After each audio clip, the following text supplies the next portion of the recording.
अंबरनाथमध्ये आज विविध प्रकल्पाचा पाहणी दौरा खासदार श्रीकांत शिंदे यांनी पाहणी दौरा केला आहे। अंबरनाथचं नाट्य मंदिर असेल, शिव मंदिर असेल, सर आज विविध भागांमध्ये पाहणी दौरा केला, किती टक्के काम पूर्ण झालेत आणि कधीपासून आता नाट्यगृह खुलवणार आहे? आज अंबरनाथ करांसाठी हे नाट्यगृह गेले अनेक वर्षांची मागणी होती, पण एक रेकॉर्ड टाईममध्ये कमी टाईममध्ये नाट्यगृह जे आहे हे अंबरनाथ नगरपालिकेने उभं केलं। मला वाटतं अंबरनाथमधलं पहिलं हे नाट्यगृह आहे। जी पहिली घंटा जी आहे काही दिवसामध्ये अंबरनाथकरांना ऐकू येईल आणि खूप लोकांच्या अपेक्षा होत्या की अंबरनाथमध्ये एक नाट्यगृह व्हावं। नाट्यरसिकांची मागणी होती, लोकांना जे आहे डोंबिवली ठाण्याला जावं लागत होतं। आता हे नाट्यगृह सुरू झालं की लोकांना जे आहे ते डोंबिवली, कल्याण आणि ठाण्याला जावं लागणार नाही। अंबरनाथकरांना त्यांचं स्वतःचं हक्काचं नाट्यगृह जे आहे ते इथे सुरू झालं पाहायला मिळेल। आपण जर बघितलं काशी उज्जैन सारख्या धर्तीवर अंबरनाथमध्ये देखील आता प्राचीन शिवमंदिराचं कॉरिडॉर आणून कधीपर्यंत ते प्रकल्प पूर्ण होऊ शकतो? अंबरनाथच्या शिवमंदिरचा प्रकल्प हा खूप मोठा आहे। त्याच्यामध्ये ASIच्या परमिशन्स, त्याचबरोबर लँड ॲक्विजिशन, हे सगळ्या गोष्टी खूप मोठ्या प्रमाणात होत्या। त्या सगळ्या करत आपण जर पाहिलं असेल की आता घाटाचं काम पूर्ण होत आलेलं आहे। तिथे भक्त निवासाचं काम जे आहे ते जोरात सुरू आहे। तिथे सुशोभीकरणाचं काम चालू आहे। एका कुंडाचं काम जे आहे ते पूर्ण झालेलं आहे।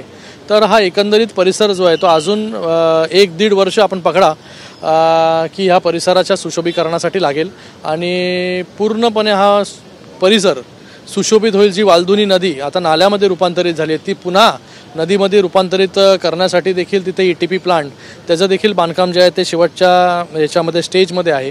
तर एक मोठा कॉम्प्लेक्स जसा आपण बाहेर गेलो उज्जैनला वगैरे पाहायला मिळतो तसं आता अंबरनाथकरांना अंबरनाथच्या शिवमंदिरचा कॉम्प्लेक्स पाहायला मिळेल। आपण जर बघितलं मंत्री गणेश नाईक हे वारंवार जनता दरबार आहेत, आज चौथ्यांदा ते ठाण्यामध्ये जनता लोकांकडे जे आहे हे मला वाटतं इग्नोर करायला पाहिजे। काही लोक जे काय बोलतात त्याच्यावरती जास्त लक्ष न दिलेलं बरं।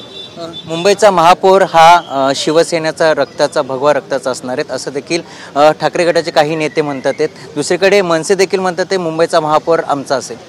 सगळ्यांना आता स्वप्न बघू द्या, जे काही ठरवायचं आहे ते जनता जनार्दन आणि मुंबईकर ठरवतील।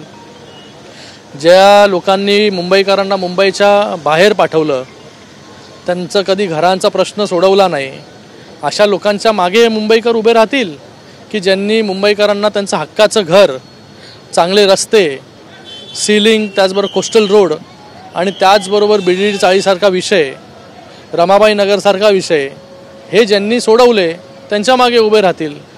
विधानसभेमध्ये आपण पाहिलेलं आहे BMCच्या इलेक्शनमध्ये महायुतीचा महापौर जो आहे हा मुंबईच्या महापालिकेमध्ये जो आहे तो बसेल। काल आपण जर बघितलं दोन्ही ठाकरे कुटुंब पुन्हा एकदा एकत्र आल्याचं दिसलं चित्र, त्यामुळे चर्चेला उधाण आलं कारण की युती होऊ शकते। ते एकतर मनसेला विचारा नाही तर उबाठाला विचारा तुम्ही। दुसरी गोष्ट, रामदास कदम वारंवार बाळासाहेब ठाकरे यांच्या मृतदेह 2 दिवस हा मातुरशीर होता, त्यानंतर विरोधक अनेक भागांमध्ये टीका। मला वाटतं त्याच्यावरती जे आहे ते रामदास भाई बोलतील। ओके, हे होते डॉक्टर श्रीकांत शिंदे आणि रामदास कदमच्या वक्तव्यावर रामदास कदम हे बोलत आहे अशी देखील प्रतिक्रिया खासदार श्रीकांत शिंदे यांनी दिली आहे। कॅमेरामन अमित शिकवणसह मयुरेश जाधव, TV9 मराठी, अंबरनाथ।